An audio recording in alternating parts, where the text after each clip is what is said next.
Assalamualaikum warahmatullahi wabarakatuh. Bismillahirrahmanirrahim. Alhamdulillah wa syukurillah ala ni'matillah la haula wa la quwata illa billah. Allahumma sholli wa sallim ala sayyidina Muhammad wa ala alihi wa sahbihi wa sallim ajma'in. Bagaimana kabarnya anakku semuanya? Semoga kalian semuanya dalam keadaan sehat walafiat. Hari ini, pagi ini kita bersama-sama untuk melaksanakan pembelajaran lewat virtual meskipun jarak jauh. Mudah-mudahan kalian semuanya dalam keadaan sehat walafiat. Mari kita mulai pembelajarannya dengan bacaan suratul Fatihah. Semoga kita semua mendapatkan ilmu yang barokah manfaat bidini wa dunyal akhirah. Al-Fatihah. A'udzubillahi minasyaitonirrajim. Bismillahirrahmanirrahim. Alhamdulillahirabbil alamin arrahmanirrahim maliki yaumiddin. Iyyaka na'budu wa iyyaka nasta'in ihdinas siratal mustaqim siratal ladzina an'amta 'alaihim ghairil maghdubi 'alaihim waladdallin. Amin. Anakku semuanya yang dirahmati Allah, mari kita baca visi misi SMK Mutasim. Unggul, cerdas, mandiri, berhalun ahlussunnah wal jamaah. Anak-anakku semuanya, untuk kelanjutan materi SKI masuk Islam di Indonesia, yaitu yang kedua, agama Islam di Pulau Jawa.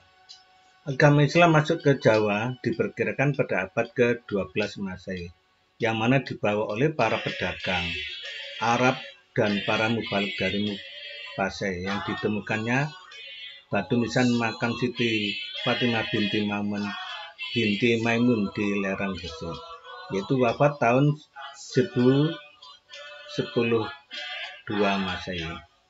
Dapat dijadikan patokan kedatangan Islam di Pulau Jawa ini, yaitu daerah-daerah pesisir utara Jawa Timur. Abad ke-13 hingga abad berikutnya banyak menyimpan bukti-bukti bahwa Islam sudah tersebar di Pulau Jawa, dan tidak hanya menyentuh kalangan rakyat biasa saja, kalangan raja pun tersentuh dengan ditemukannya nisan makam Muslim di Trowulan yang terletak dekat kompleks makam para bangsa Majapahit. Untuk masa-masa selanjutnya, penyebaran Islam di Jawa ini dilakukan oleh para ulama atau para mubalik yang kemudian terkenal dengan sebutan Wali Songo.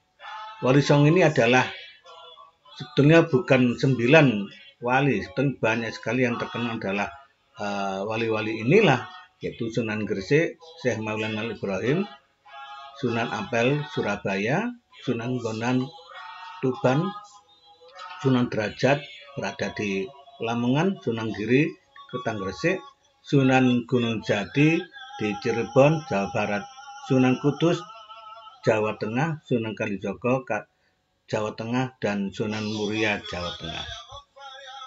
Kemudian para Wali Songo mengamalkan pada murid-muridnya untuk turut serta menyiarkan agama Islam ke daerah-daerah pedalaman Pulau Jawa, sehingga agama Islam berkembang dengan pesatnya.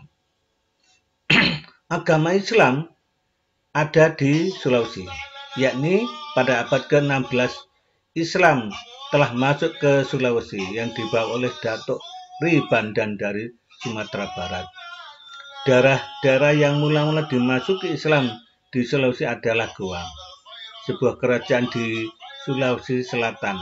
Sebelum Islam datang ke daerah ini, penduduknya menganut kepercayaan nenek moyang. Setelah Datuk Ri Bandan berkunjung ke Sulawesi Selatan, Raja Goa yang bernama Karaeng Tonigalo itu masuk Islam.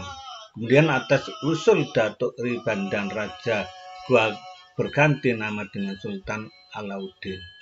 Jauh sebelum Raja Goa ini masuk Islam, para pedagang telah menyiarkan agama Islam di tengah-tengah masyarakat Sulawesi Selatan, dan banyak penduduk yang telah mengenal agama Islam. Setelah Sultan Alauddin wafat, beliau diganti oleh putranya bernama Sultan Hasanuddin. Dari Goa, Islam terus berkembang di daerah-daerah lainnya seperti daerah Talo dan Bone. 4. Agama Islam di Nusa Tenggara. Sebagaimana daerah-daerah lain pada tahun 1540 Masehi, agama Islam masuk ke Pulau Nusa Tenggara ini. Masuknya agama Islam ke Nusa Tenggara ini dibawa oleh para mubalik dari Bugis, yaitu Sulawesi Selatan dan dari Jawa. Agama Islam berkembang di Nusa Tenggara mula-mula di daerah Lombok yang penduduknya disebut suku Sasak. Dari daerah Lombok inilah secara pelan-pelan selanjutnya tersebar pula ke daerah-daerah Sumbawa dan Flores. 5. Agama Islam di Kalimantan, Maluku, dan Papua. Di Pulau Kalimantan ini, agama Islam mula-mula masuk di Kalimantan Selatan dengan ibu kotanya Banjarmasin. Pembawa agama Islam ke Kalimantan Selatan ini adalah para pedagang bangsa Arab dan para mubalik dari Pulau Jawa. Perkembangan agama Islam di Kalimantan Selatan itu sangat pesat dan mencapai puncaknya setelah Mojopahit runtuh pada tahun 1478 Masehi. Daerah lainnya di Kalimantan yang dimasuki agama Islam adalah Kalimantan Barat. Islam masuk ke Kalimantan Barat mula-mula di daerah Muara Sambas dan Sukadana.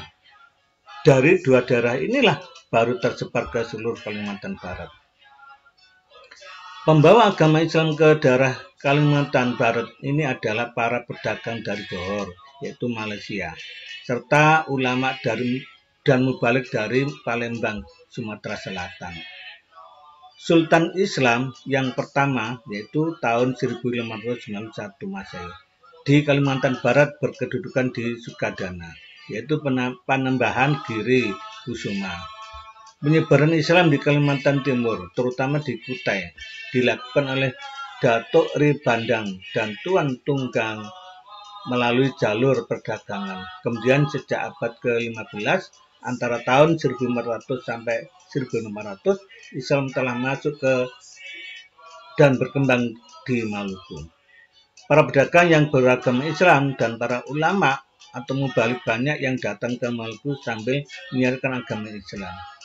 Daerah-daerah yang mula-mula dimasuki Islam adalah di Maluku adalah Ternate, Tidore, Bacau, dan Jailolo. Raja-raja yang memerintah di daerah tersebut berasal dari satu keturunan yang semuanya menyokong perkembangan Islam di Maluku. Perkembangan agama Islam di Papua berjalan agak lambat. Islam masuk ke Irian terutama karena pengaruh raja-raja Maluku, para pedagang yang beragama Islam, dan para ulama atau para mubalik dari Maluku. Daerah-daerah yang mula-mula dimasuki Islam di Papua adalah Misol, Sulawesi, Pulau Waigeo, dan Pulau Geki. Anak-anakku semuanya yang dirahmati Allah, selanjutnya adalah kerajaan Islam. Jika kita berpegang kepada teori Mekah yang menyatakan Islam masuk ke Nusantara ini sejak abad ke-7 Masehi, maka kerajaan Islam pertama bukan lagi Samudra Pasai, tetapi kerajaan Jumpa yang berdiri sejak abad ke-8 Masehi, yang disusul oleh kerajaan Perlak di abad ke-9, baru kemudian kerajaan Samudra Pasai. Hanya saja kerajaan Jumpa dan Perlak ini barangkali tidak terlalu populer dan bukan kerajaan besar. Di samping itu, bukti-bukti yang ilmiah yang menguatkannya belum dipandang cukup. Berikut adalah uraian singkat beberapa kerajaan Islam yang terkenal di Nusantara. 1. Samudra Pasai. Samudra Pasai adalah kerajaan Islam yang dipandang sebagai kerajaan Islam pertama di Indonesia. Tetapi jika dikaitkan dengan dua kerajaan sebelumnya, Jumpa dan Perlak, maka kerajaan Samudra Pasai adalah kelanjutan dari kerajaan Islam, yaitu kerajaan Perlak. Kerajaan ini didirikan oleh Sultan Malik As-Saleh pada tahun 1285 Masehi, yaitu pada abad ke-13, sekaligus sebagai raja pertama setelah meninggal. Ia diganti putranya Sultan Muhammad atau yang dikenal dengan nama Malik At-Tahir I. Ia memerintah sampai tahun 1326 Masehi, kemudian digantikan oleh Sultan Ahmad Malik At-Tahir II. 2. Kerajaan Aceh. Kerajaan Aceh didirikan oleh Sultan Ibrahim yang bergelar Sultan Muhoyad Shah atau disebut juga Sultan Ibrahim. Kerajaan Aceh mencapai masa keemasan pada masa pemerintahan Sultan Iskandar Muda. Selanjutnya Sultan Iskandar Muda digantikan oleh menantunya yaitu Iskandar Thani. 3. Kerajaan Demak. Kesultanan Demak didirikan oleh seorang adipati yang bernama Raden Patah. Untuk menghadapi Portugis, armada Demak yang dipimpin oleh Pati Unus yaitu putra Raden Patah melancarkan serangan terhadap Portugis di Malaka. Oleh karena itu, Pati Unus diberi gelar Pangeran Sabrang Lor, yang artinya pangeran yang pernah menyeberangi lautan di sebelah utara. Kesultanan Demak setelah Raden Patah meninggal, ia digantikan oleh Pati Unus. Selanjutnya Pati Unus digantikan oleh Trenggono. Setelah Sultan Trenggono meninggal, terjadi pertikaian antara Pangeran Sekarsedo ing Lapen, yaitu adik Trenggana, dengan Pangeran Prawoto, yaitu anak Trenggono. Pangeran Prawoto berhasil membunuh Pangeran Sekarsedo ing Lapen. Tetapi kemudian Pangeran Prawoto dibunuh oleh Arya Penangsang, yaitu anak Pangeran Sekarsedo ing Lapen. Arya Penangsang kemudian tampil menjadi Sultan Demak yang keempat. Pemerintahan Arya Penangsang dipenuhi dengan kekacauan karena banyak orang yang tidak suka dengannya. Hingga pada akhirnya seorang adipati Pajang bernama Adi Wijaya atau Joko Tingkir atau Mas Karebet berhasil membunuhnya. Setelah kematian Arya Penangsang, kerajaan Demak berpindah ke tangan Jaka Tingkir. Kerajaan Pajang. Pendiri Kesultanan Pajang adalah Adi Wijaya, yaitu kesultanan setelah Sultan Adi Wijaya meninggal, seharusnya Pangeran Benowo yang menduduki tahta Pajang, akan tetapi ia disingkirkan oleh Arya Pangiri, yaitu putra Pangeran Prawoto. Tindakan Arya Pangiri menimbulkan upaya-upaya perlawanan. Hal inilah kemudian dimanfaatkan oleh Pangeran Benowo untuk merebut kembali tahta Pajang. Karena itu ia menjalin kerjasama dengan Mataram yang dipimpin oleh Sutawijaya. Setelah Arya Pangiri dapat dikalahkan, Pangeran Benowo justru menyerahkan kekuasaannya pada Sutawijaya. Selanjutnya Sutawijaya memindahkan Pajang ke Mataram sehingga berakhirlah kekuasaan Pajang. 5. Kerajaan Mataram. Mataram merupakan hadiah dari Adi Wijaya kepada Ki Ageng Pamanahan karena ia telah berjasa membantu Adi Wijaya menaklukkan Arya Penangsang. Ketika Ki Ageng Pamanahan meninggal, Mataram dipegang oleh putranya Sutawijaya. Sutawijaya dianggap menjadi adipati Mataram dan diberi gelar Senopati ing Alogo, Sayyidin Panagama, yang berarti panglima perang dan pembela agama. Sepeninggal Senopati, tampuk kekuasaannya dipegang oleh putranya, Mas Jolang. Tetapi Mas Jolang meninggal sebelum berhasil memadamkan banyak pemberontakan. Penggantinya adalah Raden Rangsang atau lebih dikenal dengan Sultan Agung. Pada masa pemerintahan Sultan Agung, Mataram mencapai masa kejayaannya. Akan tetapi Mataram mulai mengalami kemunduran ketika masa pemerintahan pengganti Sultan Agung. Kemudian kemunduran Mataram yang lebih utama karena aneksasi yang dilakukan Belanda.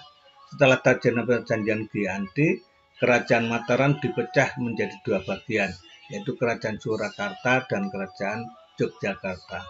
Lebih dari itu, dengan adanya perjanjian Solo III ini, kerajaan Surakarta terpecah lagi menjadi dua, yaitu Mangkunegaran dan Paku Alam Kasunanan.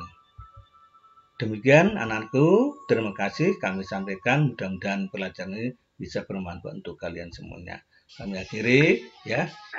Assalamualaikum warahmatullahi wabarakatuh.